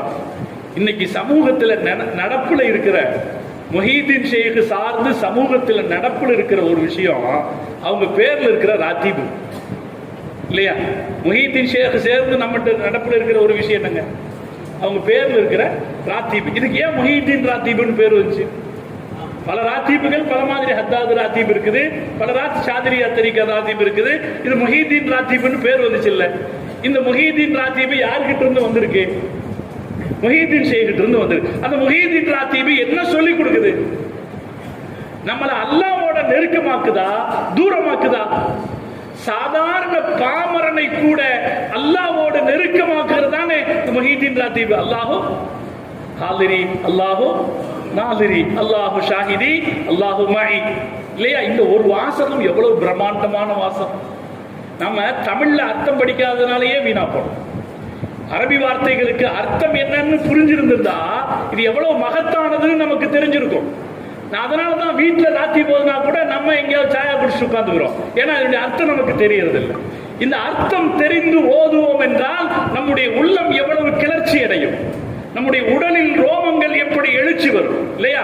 அல்லாஹு ஹாலிரி, அல்லாஹு நாலிரி, அல்லாஹு ஷாஹிதி, அல்லாஹு மஇ, அல்லாஹ் என்னோடு இருக்கிறான், என்னை பார்த்து கொண்டிருக்கிறான், என் ஒவ்வொரு செயலுக்கும் அவன் சாட்சியாக இருக்கிறான் என்கிற எண்ணம் வருமானால் அந்த வார்த்தை அல்லாஹோடு நம்மை எப்படி நெருக்கமாக்கி வைக்கும். முஹியுத்தீன் ஷேக் செய்த வேலை என்ன? இன்றைக்கும் செய்து கொண்டிருக்கிற வேலை என்ன? முஹியுத்தீன் ஷேக் என்கிற பெயராலே இன்றைக்கும் செய்து கொண்டிருக்கிற வேலை என்ன? இந்த திக்ருகள் சாமானிய மக்களை அல்லாஹோடு நெருக்கமாக்கி வைக்கிறது. அல்லாஹோடு நெருங்குவதற்கு வலிமார்கள் வசீலாக்கள். வலிமார்கள் ரசூல் ஸல்லல்லாஹு அலைஹி வஸல்லம் சொன்னாங்க, குன் ஃபி துன்யா கஅன்னக கரீபுன் அவ் ஆபிரி ஸபீல். இந்த உலகத்துல ஒரு பற்றில்லாதவனா நடந்துக்கன்னு சொன்னாங்க. இந்த பற்றில்லாதவனா நடந்துக்கிறதுக்கு ஒரு முன்னுதாரணம் வேணுமா இல்லையா? எப்படி நடக்கணும், எப்படி நடக்கணும்னு ஒரு முன்னுதாரணத்தை எந்த பணக்காரன் காட்டுவீங்க? இதுக்கான முன்னுதாரணத்தை எந்த பணக்காரன் காட்டுவீங்க? நம்ம வீடு கட்டுறோம், 400-500 வருஷத்துக்கு நிக்கிற மாதிரி வீடு கட்டுறோம் இல்லையா? நாம் கட்டுகிற வீட்டில் அதிகபட்சமாக 30 வருஷத்திற்கு மேல் நாம் இருப்பதில்லை. குன் ஃபி துன்யா கஅன்னக கரீபுன் அவ் கஆபிரி ஸபீல். யார் இந்த உலகத்தில் உதாரணமாக இருக்கிறார்? முஹியுத்தீன் இப்னு அரபி ரஹ்மத்துல்லாஹி அலைஹி சிரியாவுக்கு வர்றார், டமாஸ்கஸ். அப்ப டமாஸ்கஸ் கிறிஸ்துவ அரசர்களுடைய கட்டுப்பாட்டில் இருந்தது. அது சிலுவை யுத்தக்காரர்கள் இருந்த காலம். அந்த காலத்தில் அது கிறிஸ்துவ அரசர்களுடைய கட்டுப்பாட்டில் இருந்துச்சு டமாஸ்கஸ். இவர் முஹியுத்தீன் இப்னு அரபி அவர் ஒரு பெரிய ஆன்மீக துறவி மாத்திரமல்ல, மிகப்பெரிய அரசியல் ராஜதந்திரி. அரசர்களுக்கு இடையிலே ராஜதந்திர செய்திகளை கொண்டு போகிறவர். அதனால முஹியுத்தீன் ஒரு அரபி டமாஸ்கஸ்க்கு வந்திருக்கிறார். கிறிஸ்துவ அரசர் அவரை வரவேற்று அவருக்கு கண்ணியம் கொடுத்து அந்த டமாஸ்கஸ்ல இருந்த ஒரு பெரிய மாளிகையை அவருக்கு அன்பளிப்பா கொடுக்கிறார். இந்த மாளிகையில் இருந்துக்குங்க. சும்மா கை வீசிட்டு வந்தவருக்கு டமாஸ்கஸ்ல என்ன கிடைக்குது? ஒரு மாளிகை கிடைக்குது. மாளிகையில உட்கார்ந்திருக்கார். கொஞ்ச நேரத்தில் அந்த வழியாக ஒரு யாசகன் வருகிறார். அல்லாஹ்வுக்காக ஏதாவது கொடுங்க, அல்லாஹ்வுக்காக ஏதாவது கொடுங்கன்னு கேட்டு வர்றார். முஹியுத்தீன் இப்னு அரபி வாசல்ல உட்கார்ந்திருக்கார். அவர் சொல்கிறார், என்னிடத்தில் தருவதற்கு இந்த வீட்டை தவிர வேற எதுவும் இல்லை, இதை தரட்டுமா? தாராளமாக என்று சொன்ன உடனே இந்த வீடு உனக்கு என்று சொல்லிவிட்டு வந்து விட்டார் என்கிற வரலாறு முஹியுத்தீன் இப்னு அரபியினுடைய வரலாறு, வலிமார்களுடைய வரலாறு. இறைநேசர்களுடைய வாழ்க்கை நமக்கு தருகிற பாடம் என்னன்னா, இந்த தீனுடைய அடிப்படையான ஈமானிய வாழ்க்கையை நமக்கு பழக்கப்படுத்துவதில் வலிமார்கள் வசீலாங்க. அவங்க சொல்லிக் கொடுத்தாங்க. நாம கேள்விப்படுகிறோம் ராபியா அதவி அம்மாவை பற்றி செய்தி. ராபியா அதவி அம்மா மிகச்சிறந்த ஒரு இறைநேச பெண்மணிகள் ஒருத்தர். இன்னொன்னு ஆச்சரியம் என்னன்னா, பெண்கள் சாதாரணமா இருக்கிற வரைக்கும் தான் சாதாரணம். அவங்க அசாதாரணமாயிட்டாங்கன்னா நம்மளால தாங்க முடியாது இல்லையா? இது யதார்த்தம். அதுக்கு ஒரு உதாரணம் ராபியா அம்மா. ராபியா அம்மா இறைநேசர்கள் எப்படிப்பட்ட இறைநேசர்னா, அவர் காலத்தில் வாழ்ந்த ஆண் இறைநேசர்களை எல்லாம் பிரமிக்க வைத்த இறைநேசர். ஹசனுல் பஸரி ரஹ்மத்துல்லாஹி அலைஹி, சுஃபியானு ஸௌரி ரஹ்மத்துல்லாஹி அலைஹி மாதிரியான பெரிய ஆண் இறைநேசர்களை எல்லாம் பிரமிப்பில் ஆழ்த்திய இறைநேசர் தான் ராபியா அம்மா. ராபியா அம்மா ஜெருசலத்திற்கு வருகிற போது அவங்க இடத்துல ஜெருசலத்தின் அரசர் அவங்கள்ட்ட வந்து சொல்றாரு, உங்களை நான் கல்யாணம் பண்ணிக்கிறேன். அரசர் வந்து சொல்கிறார், உங்களை நான் கல்யாணம் பண்ணிக்கிறேன். என்ன சொல்லுவாங்க? வேற யாருமா? ராபியா அம்மா சொன்னாங்க, இல்ல எனக்கு வேலை இருக்கு. அவர் சொல்றார், உங்களுக்கு என்ன வேலை இருக்கிறது என்பது எனக்கு தெரியும். நீங்கள் எனக்காக எந்த வேலையும் செய்ய வேண்டியதில்லை. என் வீட்டில் சமைத்து தர வேண்டிய அவசியம் இல்லை. எனக்கு துணிமணி துவைத்து தர வேண்டிய அவசியம் இல்லை. ஏன் எனக்கு குழந்தைகளை பெற்றுத்தர வேண்டிய அவசியம் கூட இல்லை. ஒன்னே ஒன்று போதும். நாளை மறுமையிலே உங்களுடைய பெயர் சொல்லப்படுகிற போது கணவனாக என் பெயர் சொல்லப்பட்டால் போதும், கணவராக என் பெயர் இருந்தால் போதும். எனக்கு நீங்கள் திருமணம் செய்து கொள்ள அனுமதி, உங்களை நான் திருமணம் செய்து கொள்ள விரும்புகிறேன் என்று சொன்ன போது ராபியா அம்மா சொன்னாங்க, நீங்க சொன்னதெல்லாம் கரெக்ட் தான், சரிதான். ஆனா எம்பகி அல் ஸௌஜதி ஐ யுஹிப்ப ஸௌஜஹா, ஒரு மனைவி கணவனை நேசிக்க வேண்டும் என்கிற ஒரு கடமை இருக்கிறது. நான் என் இதயத்தில் அல்லாஹ்வை மட்டுமே வைத்திருக்கிறேன், உங்களை நேசிக்க முடியாது என்று சொன்ன ராபியா. உலகத்தில் யார் நமக்கு முன்னுதாரணங்கள், முன்னோடிகள், யார் நமக்கு தேவை என்பதை நாம் புரிந்து கொள்ள வேண்டும். நம் வாழ்க்கையை பண்படுத்துவதற்கு வலிமார்கள் வசீலாக்கள். ராபியா அம்மாவை பத்தி வேறொரு செய்தி இருக்கு. சாப்பிட்டுக்கிட்டு இருக்காங்க, சாப்பிட போறாங்க. காஞ்சு போன ரொட்டி தான் இருக்கு. காஞ்சு போன ரொட்டி சாப்பிடும் போது தொட்டுக்கொள்வதற்கு கொஞ்சம் கூட ஒரு வெங்காயம் இருக்கல. ரொட்டி தொட்டு சாப்பிடுறதுக்கு வெங்காயம் இருக்கல. வெங்காயம் இல்லாத போது கூட இருந்தவங்க சொல்றாங்க, பக்கத்து யார்ட்டையாவது கேட்டு வெங்காயம் வாங்கிட்டு வரலாம். யார்கிட்டையும் கேட்க வேண்டியதில்லை என்று அவர் சொல்லிக் கொண்டிருக்கிற போது ஒரு பறவை சில வெங்காய துண்டுகளை கொண்டு வந்து போடுகிறது. போட்ட உடனே கூட இருந்தவர்கள் எல்லாம் சொல்றாங்க, ஆஹா, உங்களுக்காக அல்லாஹ்வே வெங்காயத்தை கொடுத்து அனுப்பி இருக்கிறான் என்று சொன்ன போது ராபியா அம்மா சொன்னாங்க, அதை தொடாதீர்கள், ஒருவேளை அது ஷைத்தான் போட்டிருக்கலாம் அப்படின்னு சொல்லி காஞ்ச ரொட்டியை சாப்பிட்ட ராபியா அம்மா அவருடைய வரலாறு. சகோதரர்களை, ஒன்றல்ல, ரெண்டல்ல, பல நூற்றுக்கணக்கில் அல்ல, ஆயிரக்கணக்கில் பரவி இருக்கிற வலிமார்களுடைய வரலாறு. வரலாறுகள் வாசிக்கப்பட வேண்டும், சமூகத்திற்கு எடுத்து சொல்லப்பட வேண்டும். அந்த வரலாறுகள் எப்படிப்பட்டதுன்னா, அந்த வரலாறுகள் வலிமார்களை நம் வாழ்க்கைக்கு வசீலாவாக ஆக்கிக்கொள்ள தூண்டக்கூடியவை. எல்லா விஷயத்திலும், எல்லா இடத்திலையும் அப்படி வலிமார்களாகத்தான் அரசுகள் சீராக நடந்திருக்கிறது. வலிமார்களால் தான் சமூக புரட்சிகள் ஏற்பட்டிருக்கிறது. நான் பல சபைகளிலும் சொல்லிய செய்தி இந்த இடத்திலே நான் சொல்றேன். சலாஹுத்தீன் அய்யூபி கிறிஸ்துவ சிலுவை யுத்தக்காரர்களின் கைகளில் சிக்கியிருந்த பாலஸ்தீனத்தை மீட்டுக் கொடுத்தார் என்றால், அப்படி மீட்டுக் கொடுக்க வேண்டும் என்கிற சிந்தனையை கொடுத்தது மஹீதீன் அப்துல் காதர் ஜீலானி கதஸல்லாஹு சிர்ரஹுல் அஸீஸ். அவர்களுடைய 2 மகன்கள் சலாஹுத்தீன் அய்யூபினுடைய படைகளில் இருந்தார் என்று வரலாறு இருக்கிறது. ஒரு சமூகத்திற்கு மாற்றம் தேவைப்படுகிற போது அந்த மாற்றத்திற்கு பின்னணியில் இருந்தவர்கள் எல்லாம் இறைநேசர்கள் தான். மாற்றத்திற்கு பின்னணியில் இருந்தவர்கள் எல்லாம் இறைநேசர்கள். ஒரு நீங்க கூகுள்ல தேடி பார்த்தீங்கன்னா சலவாத்துல் கஸ்னவி அப்படின்னு ஒரு சலவாத்து, சலவாத்துல் கஸ்னவின்னு ஒரு சலவாத்து. அந்த சலவாத்துக்கு என்ன காரணம் அப்படின்னா, கஜ்னி முகமது, அவர் தானே முகமதுல் கஸ்னவி, கஜ்னி முகமதுன்னு சொல்றோமா இல்லையா, அவரு இள வயசுலேயே ஆன்மீக நாட்டமுடையவராக இருந்தார். நிறைய திக்ரு தஸ்பீகளை சொல்லுவார். ஒரு நாளைக்கு 3 லட்சம் சலவாத்துகள் சொல்லுவார். 3 லட்சம் சலவாத்து சொல்லிட்டு தான் சுபுஹ் தொழுத உட்கார்ந்த இடத்தை விட்டு வெளியே வருவார். மஹமூதுல் கஸ்னவியினுடைய வரலாறு, அவருடைய சிறு இளமைக்கால வரலாறு படிச்சு பாருங்க. அவரு 3 லட்சம் சலவாத்துக்கள் சொல்லுவார். என்ன ஆகும்னா, அவருக்கு ஆட்சி பொறுப்பு வருது. ஆட்சி பொறுப்பு வந்தா காலையில் சுபுக்கு உட்கார்ந்தா அவர் எந்திரிச்சு வரும்போது மணி 12 ஆயிடும்.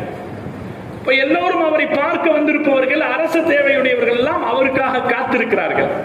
அப்படி காத்திருக்கிற போது அவருடைய கனவிலே முஹம்மது ரசூலுல்லாஹி ஸல்லல்லாஹு அலைஹி வஸல்லம் அவர்கள் சொல்லிக் கொடுத்தார்கள், ஒரு சலவாத்து இத 3 தடவை சொல்லுங்க, 3 லட்சம் சலவாத்து சொன்ன நன்மை என்று சொல்லிக் கொடுத்தார். அந்த சலவாத்து தான் அல்லாஹும்ம ஸல்லி வஸல்லிம் அலா சய்யிதினா முஹம்மதின் வ அலா ஆலி சய்யிதினா முஹம்மதின் ஸலாத்தன் துன்ஜீனா பிஹா மின் ஜமீஇல் ஆஃபாத்தி வ துஸல்லிமுனா பிஹா அப்படின்னு வருதா இல்லைங்களா ஒரு சலவாத். இந்த சலவாத்துல் கஸ்னவிங்கிறது சொல்லிட்டு அவங்க சொன்னாங்களா, 3 தடவை சொல்லு, 3 லட்சம் தடவை சொன்ன நன்மை கிடைக்கும்னு சொன்னாங்க. அதற்கு பிறகுதான் இந்த செலவாத்து பிரபலமா இருக்கா இல்லையா. இந்த செலவாத்துக்கு பேர் செலவாத்துல் கஸ்னவி. இப்போ நீங்க கூகுள்ல போய் தேடி பார்த்தீங்கன்னா இந்த வரலாறு இருக்கு. இந்த வரலாறு சொல்லித் தருகிற விஷயம் என்னன்னா, வலிமார்கள் வழியாக ஆட்சி நடத்துவதிலும் எப்படி நடந்து கொள்ள வேண்டும் என்று கற்பிக்கப்படுகிறது.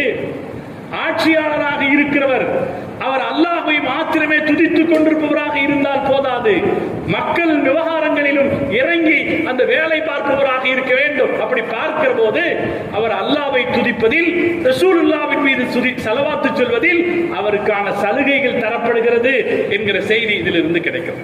இதுபோல வலிமார்கள் ஒருவர் அல்ல, 2 பேர் அல்ல, ஒவ்வொரு வலியினுடைய வாழ்க்கையை நாம பார்த்தாலும் அந்த வலியிலிருந்து என்ன செய்தி சமூகத்துக்கு கிடைக்கும் என்றால்,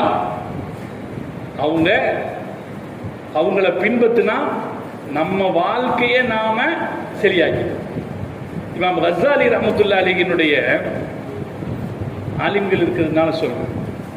ஆலிம்களுக்கு ஒரு செய்தி சொல்லணும். எல்லாருக்கும் நமக்கு பெருசு நம்ம உஸ்தாத்மார் தான். நம்ம உஸ்தாத்மார். எந்த உஸ்தாதுட்ட அல்லாஹ் நம்மளை மண்டியிட வச்சானோ, அல்லாஹ் மூசா அலைஹிஸ்ஸலாத்தை கில்ர் அலைஹிஸ்ஸலாத்திட்ட மண்டியிட வச்சான். ஒரு உஸ்தாதுட்ட அல்லாஹ் ஒருத்தரை மண்டியிட வச்சான்னா இவர் தான் நமக்கு பெரிய ஷேக். இது எல்லா ஷேகுமார்களும் ஒத்துக்கொண்ட செய்தி. இது எல்லா ஷேகுமார்களும் ஒத்துக்கொண்ட செய்தி. எந்த ஷேகிட்ட நாம மண்டியிட்டோமோ அந்த ஷேகு நமக்கு பெரிய ஷேக். அவர் முகத்தை பார்த்தாலே அல்லாஹ் நமக்கு இல்ம கொடுத்துரும். அல்லாஹ் இல்ம கொடுத்துரும். கஸாலி ரஹ்மத்துல்லாஹி அலைஹினுடைய மாணவர்கள்ல ஒருத்தர் இருந்தாரு, அபூபக்கர் பின் அரபி. நீங்க ஒமின் தலாமீதிஹி ஒமின் தலாமீதில் கஸாலின்னு போட்டு பார்த்தீங்கன்னா ஒரு வருவார், அபூபக்கர் பின் அரபி. அவரே பெரிய முஹக்கிக், பெரிய முஃபஸ்ஸிர். அவர் சொல்றாரு, குர்ஆன்ல சில ஆயத்துக்களை நான் ஓதிட்டேன். அவரே முஃபஸ்ஸிர். அவர் சொல்றாரு, ஆனா என் மனசுக்குள்ள சில சந்தேகங்கள் இருந்தது. அந்த சந்தேகங்கள் எப்படி இருந்ததுன்னா வேற யார்கிட்டையும் போய் நான் கேட்க முடியாது, கஸாலிட்டு தான் கேட்க முடியும். அப்படி இருந்தது. இந்த உலகத்தில் வாழ்ந்து மறைந்த ஆகச்சிறந்த இறைநேசர்களில் ஒருவர் இமாம் கஸாலி ரஹ்மத்துல்லாஹி அலைஹி. அவருடைய மாணவர் தான் வஹீதீன் அப்துல் காதர் ஜீலானி கத்தஸல்லாஹு சிர்ரஹுல் அஸீஸ். கஸாலி இமாம் அவங்க அவர்கிட்ட தான் போய் கேட்க முடியும் அப்படின்னு இவர் நினைக்கிறார். அவர் தேடி போறார். அவர் பகதாதுல ஒரு ஊர் இருந்தார். தேடி போனா கஸாலி இமாம் காயிபா இருந்தாங்க. கஸாலி இமாமுடைய வரலாற்றுல ஒரு 10 வருஷம் ஒரு காயிப். அவரு சொல்றாரு, இமாம் கஸாலி இமாம் சொல்லுவாங்க, நான் ஓதி கொடுத்துக்கிட்டே இருந்தேன், திடீர்னு எனக்கு நாக்கு வரல. அல்லாஹ் எனக்கு ஏதோ வேலை கொடுக்குறான்னு நினைச்சுக்கிட்டேன். இப்ப நான் அல்லாஹ்வை பத்தி சிந்திக்கிறதுலயே இருந்தேன். பகதாதுல இருந்து நான் டமாஸ்கஸ் நகருக்கு போயிட்டேன். அவர் சொல்றாரு, எங்க போய் தனிமையில் இருந்திருக்கிறார்னா, டமாஸ்கஸ் நகரத்தில் உமையாக்களுடைய பள்ளிவாசல்னு ஒரு பெரிய பள்ளிவாசல் இருக்கு. அந்த பள்ளிவாசலுடைய மினாரால போய் பல மாசம் தனியா உட்கார்ந்துருக்கார். அவர் சொல்லுவார், நான் பல மாசம் அங்க போய் தனியா உட்கார். 10 வருஷம் அவர் ஊருக்கே வரல பகதாதுல. 10 வருஷம் கழிச்சு திரும்ப அவருக்கு சொல்லப்படுது ஊருக்கு போங்கன்னு. அவர் ஊருக்கு வர்றார், பகதாதுக்கு வர்றார். பகதாதுக்கு தன்னுடைய உஸ்தாத் வர்றாருன்னு தெரிஞ்ச உடனே இத்தனை நாட்களாக தன் மனசுக்குள்ளே வைத்திருந்த சந்தேகங்களை கேட்கலாம் என்று நினைத்து அவரை பார்க்க போறார். உஸ்தாதை பார்க்கறதுக்காக போறார். போகும்போது உஸ்தாத் வந்துட்டாருன்ற செய்தி தெரியுது. அவருடைய வந்துட்டாரு, ஊருக்குள்ள வந்துட்டாரு, எல்லாரும் முசாஃபகா செய்யறாங்க. அவர் பள்ளிவாசலுக்குள்ள போறாரு. பள்ளிவாசலுக்குள்ள ஒது செய்ய போகும்போது இவர் உஸ்தாதை பார்க்கிறார். உஸ்தாதை பார்த்துட்டு அவர் சொல்றாரு, ஃபலம்மா தனௌத்து மின்ஹு, நான் அவரை நெருங்கிய போது எதுவெல்லாம் எனக்கு சந்தேகம் இருந்ததோ எல்லாம் தீர்ந்து விட்டது. பலம்மா தனவுத்து மின்ஹு வ நஸர்து இலைஹி, நான் அவரை நெருங்கி அவரை ஒரு தடவை பார்த்த போது எதுவெல்லாம் எனக்கு சந்தேகமாக இருந்ததோ அதுவெல்லாம் எனக்கு சரியா போச்சுன்னு சொல்றேன். இது வலிமார்கள் செய்த வேலை. வலிமார்களின் வசீலா என்பது நம்முடைய தேவைகளை தேடிக்கொள்வதற்கு மாத்திரமல்ல, நம் வாழ்க்கையின் ஒவ்வொரு அம்சத்திற்கும் அவர்கள் தேவைப்படுவார். அல்லாஹ்வை நோக்கி நெருங்கி செல்வதற்கு, இஸ்லாமிய வாழ்க்கையை கடைபிடித்து வாழ்வதற்கு, அல்லாஹ்வை நெருங்குகிற ஈமானிய வாழ்க்கைக்கு என்று எந்தெந்த வழிகள் இருக்கிறதோ அவை எல்லாவற்றுக்கும் தேவைப்படக்கூடியவர்கள் வலிமார்கள். எனவே இந்த ஒரு செய்தியை இந்த சபையில நான் ஞாபகப்படுத்துறேன். வலிமார்களை நம்முடைய தேவைகளுக்கு மாத்திரமான வசீலா இல்ல, தேவைகளுக்கு அவர்கள் வசீலா தான். அல்லாஹ் சொல்றான், யா அய்யுஹல்லதீன ஆமனு இத்தகுல்லாஹ், மூமினானவர்களே அல்லாஹ்வை பயந்து கொள்ளுங்கள், வப்தகு இலைஹில் வசீலா, வசீலாக்களின் வழிகளை தேடி வைத்துக் கொள்ளுங்கள்.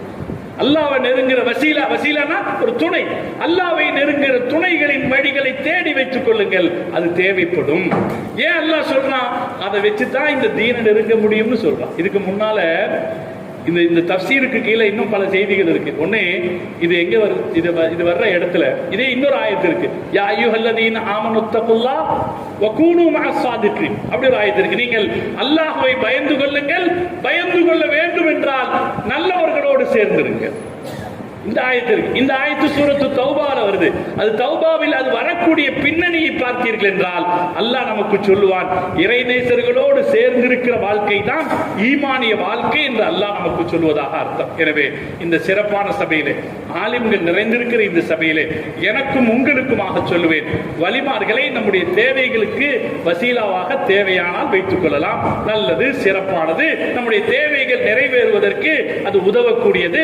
உமர் ரலியல்லாஹு தஆலா அவர்களே வசீலாவை வைத்து மழை தேடி இருக்கிறார். அதற்கு அடுத்து நாம் நினைவில் வைத்துக் கொள்ள வேண்டிய செய்தி என்னன்னா, வலிமார்கள் நம் வாழ்க்கைக்கு வசீலா, நம்முடைய கல்விக்கு வசீலா, அல்லாஹ்வை நெருங்குவதற்கு வசீலாக்கள், இஸ்லாமிய வாழ்க்கையை எப்படி கடைபிடிக்கிறது அப்படிங்கிறதுக்கு வலிமார்கள் வசீலாக்கள். இந்த வசீலத்தை எடுத்து சொல்ல வேண்டிய பொறுப்பு இன்னைக்கு நமக்கு இருக்கு. இது புரியாம தான் பல பேர் கலக்கத்தில் இருக்காங்க. வலிமார்கள் இறைநேசர்கள்னாலே கலக்கம் அடையலாம். என்ன காரணம்? அவங்களுடைய தேவை என்னன்னு புரியாததுனால. அவர்கள் எந்த அளவு நமக்கு அத்தியாவசியமான, என் வீடு என்று சொல்வதை ஷிர்க் என்று சில வலிமார்கள் சொல்லியிருக்கிறார். இது என் வீடு என்று சொல்வதை சொல்லாத. நாமெல்லாம் கூட பாருங்க, நம்ம வீட்டுக்கு முன்னாடி என்ன எழுதி போட்டிருப்போம்? அது திருஷ்டிக்காக எழுதி போடுறது. நம்ம அப்படித்தான் நினைச்சிருக்கோம். ஆதாமின் பதில் ரப்பின்னு எழுதி போட்டுட்டா என்ன படாது, கண்ணு படாது அப்படின்னு நினைச்சிருக்கோம். கண்ணு வாஸ்தவம் தான். கண்ணு கபருக்குழியில கொண்டு போய் சேர்க்கணும் ஹதீஸ் இருக்கு, வாஸ்தவம் தான். ஆனா இந்த திருஷ்டிக்காக எழுதி போட்டிருக்க இருக்கக்கூடாது. இந்த சிந்தனை நம்ம மனசுக்குள்ள இருக்கு. இந்த செங்கல் நான் சம்பாதித்தது வாங்கியது என்றாலும் அல்லாஹ் எனக்கு கொடுத்தது. இந்த சிமெண்ட், இந்த மற்ற விஷயங்கள் இது நான் சம்பாதித்து பெற்றது என்றாலும் அல்லாஹ் எனக்கு கொடுத்தது. அதனால இது யார் வீடுன்னு கேட்டா வலிமார்கள் என்ன சொல்ல மாட்டாங்க, இது என் வீடுன்னு சொல்ல மாட்டாங்க. என் வீடு என்று சொன்னால் அதில் ஷிர்க் வந்து விடும் என்ற அளவுக்கு சொன்னார். இந்த உலகத்துல அவங்க அளவுக்கு யாருங்க ஏகத்துவத்தை பேசுறது? வலிமார்கள் அளவுக்கு யாருங்க ஏகத்துவத்தை, அல்லாஹ்வை நெருங்குற வழி, அல்லாஹ்வை தூய்மைப்படுத்துற வழிய வலிமார்கள் அளவுக்கு எவங்க சொல்லிக் கொடுத்தது? எவனெல்லாம் வலிமார்களிடையே வசீலாவை வைத்துவிட்டு வலிமார்களை வசீலாவாக்க வைக்காமல் வெளியே போனானோ அவனெல்லாம் தருதலைகளைத்தான் வசீலாவாக்க வைத்தான். வலிமார்களை வசீலாவாக வைக்காவிட்டால் மோசமான ஆளைத்தான் வசீலாவாக வைக்கணும். நல்லவங்களை வசீலா வைக்காட்டி யாரை வைக்கணும்? தப்பான ஆளுக்கு தான் வைக்கணும். வலிமார்கள் இந்த அளவுக்கு இருந்தாங்க. என் வீடுன்னு சொல்ல மாட்டாங்க, அல்லாஹ் எனக்கு கொடுத்த வீடுன்னு சொல்லுவாங்க. என் காசுன்னு சொல்ல மாட்டாங்க, அல்லாஹ் எனக்கு கொடுத்த காசுன்னு சொல்லுவாங்க. என் புள்ளன்னு சொல்ல மாட்டாங்க, அல்லாஹ் எனக்கு கொடுத்த புள்ளன்னு சொல்லுவாங்க. என் சொத்துன்னு சொல்ல மாட்டாங்க, அல்லாஹ் எனக்கு கொடுத்த சொத்துன்னு சொல்லுவாங்க. என் கல்வி என்று சொல்ல மாட்டார்கள், அல்லாஹ் எனக்கு கொடுத்த கல்வி என்று சொல்வார். இதுதான் வலிமார்கள் சமூகத்தை பக்குவப்படுத்திய விதம். இந்த விதத்தை நாம் அறிந்து கொள்வதற்கு வலிமார்கள் வேண்டுமா இல்லையா? வலிமார்கள் வேண்டும். வலிமார்களை அந்த வகையிலே வசீலாவாக நாம வைக்க வேண்டும். சமூகத்துக்கு இந்த வகையில் வலிமார்களை நாம எடுத்து சொல்ல வேண்டும். ஆலிம்களுடைய கடமை அது. முஹிதீன் ஷேഖினுடைய காலம் வருகிற போது நாம் அவர்களுடைய பெருமைகளை சொல்லிக் கொண்டு வருகிற போது அவர்களது வாழ்க்கை எவ்வளவு ஈமானிய வாழ்க்கையாக இருந்தது. வலிமார்களுடைய வாழ்க்கையை விட ஈமான சொல்லிக் கொடுக்கிறதுக்கு வேற வாழ்க்கை தேவையா? அந்த வாழ்க்கையை நாம் எடுத்து சொல்லுவோம். அது ஒரு வசீலா என்பதை அந்த கோணத்தில் நாம் எடுத்து சொல்கிற போது சமூகத்தில் சிறப்பான மாற்றங்கள் வருவதற்கு காரணமாக அமையும். அல்லாஹ் தௌஃபீக் செய்வானாக. இந்த சிறப்பான ஆலிம்களுடைய சபையிலே இவ்வளவு நேரம் நின்று சிறப்பான சில வார்த்தைகளை, சிறப்பான சில நபர்களை பற்றிய வார்த்தைகளை பேசுவதற்கு வாய்ப்பு கொடுத்தமைக்கு வரசத்துல் அம்பியா பேரவைக்கு என்னுடைய மனமார்ந்த நன்றியை தெரிவித்து விடைபெறுகிறேன். வாஹிரு தஅவானா அல்ஹம்துலில்லாஹி ரப்பில் ஆலமீன். அஸ்ஸலாமு அலைக்கும் வரஹ்மத்துல்லாஹி வபரகாத்துஹு.